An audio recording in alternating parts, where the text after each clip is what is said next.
ಬೀದಿ ನಾಟಕ ಕಲಾವಿದರ ಏಳಿಗೆಗೆ ಒಕ್ಕೂಟ ಮತ್ತಷ್ಟು ಬಲಿಷ್ಠವಾಗಲಿ. ಡಾಕ್ಟರ್ ಸಬ್ಬನಹಳ್ಳಿ ರಾಜು.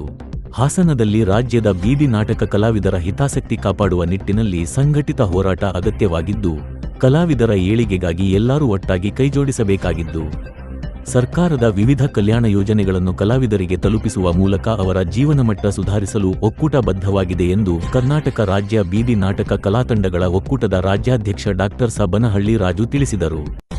ನಗರದ ಜಿಲ್ಲಾ ಕನ್ನಡ ಸಾಹಿತ್ಯ ಪರಿಷತ್ ಭವನದಲ್ಲಿ ಕರ್ನಾಟಕ ರಾಜ್ಯ ಬೀದಿ ನಾಟಕ ಕಲಾತಂಡಗಳ ಒಕ್ಕೂಟ ಹಾಗೂ ಜಿಲ್ಲಾ ಘಟಕದ ಸಹಯೋಗದಲ್ಲಿ ಸೋಮವಾರ ನಡೆದ ಮೈಸೂರು ವಿಭಾಗ ಮಟ್ಟದ ಸಭೆಯ ಅಧ್ಯಕ್ಷತೆ ವಹಿಸಿ ಅವರು ಮಾತನಾಡಿ, ಬೀದಿ ನಾಟಕ ಕಲಾವಿದರು ಸಮಾಜದಲ್ಲಿ ಜಾಗೃತಿ ಮೂಡಿಸುವ ಮಹತ್ವದ ಹೊಣೆ ಹೊತ್ತಿರುವವರು.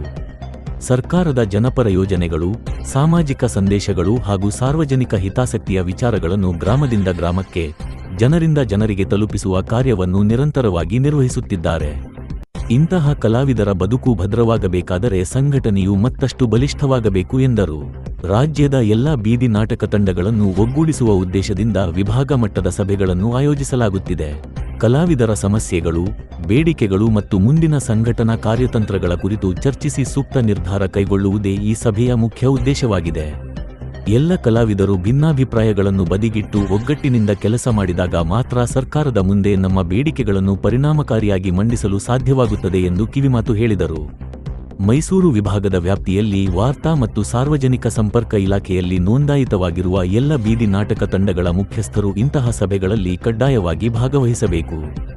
ಕಲಾವಿದರ ಸಮಸ್ಯೆಗಳ ಕುರಿತು ಮುಕ್ತವಾಗಿ ಚರ್ಚಿಸಿ ಪರಿಹಾರ ಕಂಡುಕೊಳ್ಳುವ ವೇದಿಕೆಯಾಗಬೇಕಿದೆ ಎಂದು ಹೇಳಿದರು. ಬೀದಿ ನಾಟಕ ಕಲಾವಿದರು ಸಮಾಜಕ್ಕೆ ಉತ್ತಮ ಸಂದೇಶ ನೀಡುವವರು. ಜನರಲ್ಲಿ ಅರಿವು ಮೂಡಿಸುವ ನಾವು ನಮ್ಮೊಳಗೆ ಭಿನ್ನಾಭಿಪ್ರಾಯ, ವೈಮನಸ್ಸು ಬೆಳೆಸಿಕೊಂಡರೆ ಸಮಾಜಕ್ಕೆ ಉತ್ತಮ ಸಂದೇಶ ನೀಡಲು ಸಾಧ್ಯವಾಗುವುದಿಲ್ಲ. ಕಲಾವಿದರು ಪರಸ್ಪರ ಸಹಕಾರ, ಶಿಸ್ತು ಹಾಗೂ ಒಗ್ಗಟ್ಟಿಗೆ ಮಾದರಿಯಾಗಬೇಕು ಎಂದು ಅವರು ಸಲಹೆ ನೀಡಿದರು. ಜಾನಪದ ಅಕಾಡೆಮಿ, ನಾಟಕ ಅಕಾಡೆಮಿ, ಯಕ್ಷಗಾನ ಅಕಾಡೆಮಿಗಳ ಮಾದರಿಯಲ್ಲೇ ಬೀದಿ ನಾಟಕ ಅಕಾಡೆಮಿಗೂ ಸರ್ಕಾರ ಪ್ರತ್ಯೇಕ ಅನುದಾನ ನೀಡಬೇಕು. ಆ ಅನುದಾನದ ಮೂಲಕ ಕಲಾವಿದರ ಕಲ್ಯಾಣ ಕಾರ್ಯಕ್ರಮಗಳು, ತರಬೇತಿ, ಆರೋಗ್ಯ ನೆರವು ಹಾಗೂ ಸಂಕಷ್ಟದಲ್ಲಿರುವ ಕಲಾವಿದರಿಗೆ ಆರ್ಥಿಕ ಸಹಾಯ ಒದಗಿಸುವ ವ್ಯವಸ್ಥೆ ರೂಪಿಸಬೇಕು ಎಂದು ಆಗ್ರಹಿಸಿದರು. ಕಲಾವಿದರ ಆರೋಗ್ಯ ರಕ್ಷಣೆಗೆ ವಿಶೇಷ ಆರೋಗ್ಯ ನಿಧಿ ಸ್ಥಾಪಿಸುವ ಕುರಿತು ರಾಜ್ಯ ಸಮಿತಿಯಲ್ಲಿ ಈಗಾಗಲೇ ಚರ್ಚೆ ನಡೆಸಲಾಗಿದೆ. ಭವಿಷ್ಯದಲ್ಲಿ ಕಲಾವಿದರಿಗೆ ವೈದ್ಯಕೀಯ ನೆರವು, ತುರ್ತು ಆರ್ಥಿಕ ಸಹಾಯ ಹಾಗೂ ಕಲ್ಯಾಣ ಯೋಜನೆಗಳನ್ನು ಜಾರಿಗೊಳಿಸುವ ನಿಟ್ಟಿನಲ್ಲಿ ಸರ್ಕಾರದೊಂದಿಗೆ ಮಾತುಕತೆ ನಡೆಸಲಾಗುವುದು ಎಂದು ತಿಳಿಸಿದರು. ಎಲ್ಲ ಕಲಾವಿದರು ಸಂಘಟನೆಯ ಸದಸ್ಯತ್ವ ಪಡೆದು ಒಗ್ಗಟ್ಟಿನಿಂದ ಕೈಜೋಡಿಸಿದರೆ ಮಾತ್ರ ಬೀದಿ ನಾಟಕ ಕಲಾವಿದರ ನ್ಯಾಯಯುತ ಬೇಡಿಕೆಗಳನ್ನು ಸರ್ಕಾರದ ಮುಂದೆ ಪರಿಣಾಮಕಾರಿಯಾಗಿ ಮಂಡಿಸಿ ಈಡೇರಿಸಿಕೊಳ್ಳಲು ಸಾಧ್ಯವಾಗುತ್ತದೆ. ಇಂಡಿವಿಜುವಲ್ ಪರಿಚಯ ಇದ್ದಾರೆ, ಜನಪದ ಜಾತ್ರೆ ಮುಖಾಂತರ ಇರ್ಬೋದು, ಬೀದಿ ನಾಟಕದ ಮುಖಾಂತರ ಇರ್ಬೋದು, ಮನಸ್ಸು ಜಾತಿ ಕಾನೂನು ಕಾರ್ಯಕ್ರಮದ ಮುಖಾಂತರ ಎಲ್ಲರೂ ಪರಿಚಯ ಇರೋದ್ರಿಂದ ಇಂಡಿವಿಜುವಲ್ ಎಲ್ಲರೂ ಮಾತಾಡ್ಸೋಕೆ ಏನಂದ್ರೆ, ಸರ್ ನಮ್ದೇನು ಇಲ್ಲ ಸರ್, ನಮ್ಗೆ ಯಾವ ನಡೆಯುತ್ತೆ ಅದ್ರ ಜೊತೆ ಇರಬೇಕು ಅಂತ ಆಸೆ ಪಡ್ತೀವಿ ಅಂತ. ಹಂಗಾಗಿ ಒಂದು 3-4 ಜನ ಇದನ್ನ ಇದು ಮಾಡಬೇಕು, ಇದರಿಂದ ಆಗ್ಬೇಕು ಅಂತ ಕಂಡಿದ್ದಾರೆ. ಅದಾಗಬಾರ್ದು. ಇಡೀ ಬೀದಿ ನಾಟಕದ ಕಲಾವಿದರಿಗೆ ಒಕ್ಕೂಟ ಒಳ್ಳೆಯದನ್ನ ಮಾಡಬೇಕು. ಸರ್ಕಾರದ ಯೋಜನೆಗಳನ್ನ ಮತ್ತಷ್ಟು ಮಗದಷ್ಟು ತಂದು ಕಲಾವಿದರು ಕೊಟ್ಟರೆ ಕಲಾವಿದರ ಜೀವನವನ್ನ ರೂಪಿಸ್ಕೊಳ್ಳೋಕ್ಕಾಗುತ್ತೆ ಅನ್ನೋ ಒಂದೇ ಕಾರಣಕ್ಕೆ ಇದನ್ನು ಕಟ್ತಿದ್ದೀವಿ. ಅದಕ್ಕೆಲ್ಲರೂ ಕೂಡ ನೀವು ನಮಗೆ ಸಪೋರ್ಟ್ ಆಗಿರಿ, ಎಲ್ಲರೂ ಸೇರಿ ಒಟ್ಟಿಗೆ ಕಟ್ಟೋಣ ಅನ್ನೋದಿಷ್ಟೇ. ಮತ್ತೆ ಇವತ್ತು ಮೈಸೂರು ವಿಭಾಗದ ಮಟ್ಟದ ಸಭೆಯನ್ನು ಕರೆದಿದ್ದೀವಿ. ಈ ಸಭೆಯಲ್ಲಿ ಏನೆಲ್ಲ ತೀರ್ಮಾನಗಳಾಗುತ್ತೆ, ಎಲ್ಲರ ಆಗುವುಗಳನ್ನು ಹೇಗೆ ಮಾಡಬೇಕು, ಒಕ್ಕೂಟವನ್ನು ಹೇಗೆ ಮತ್ತೆ ಬಲಿಗೊಳಿಸಬೇಕು, ಬಲಗೊಳಿಸೋದು ಹೇಗೆ ಅನ್ನೋದನ್ನ ಎಲ್ಲರ ಸಲಹೆ ಸೂಚನೆಗಳನ್ನು ತಗೊಂಡು ಒಟ್ಟಿಗೆ ಮಾಡೋಣ. ಮತ್ತು ಸಭೆಗಳನ್ನು ಯಾಕೆ ಕರಿಬೇಕಾಗಿದೆ ಅಂದ್ರೆ, ಸಭೆಗಳು ನಡೆದ್ರೆ ಒಕ್ಕೂಟ ಗಟ್ಟಿಯಾಗುತ್ತೆ.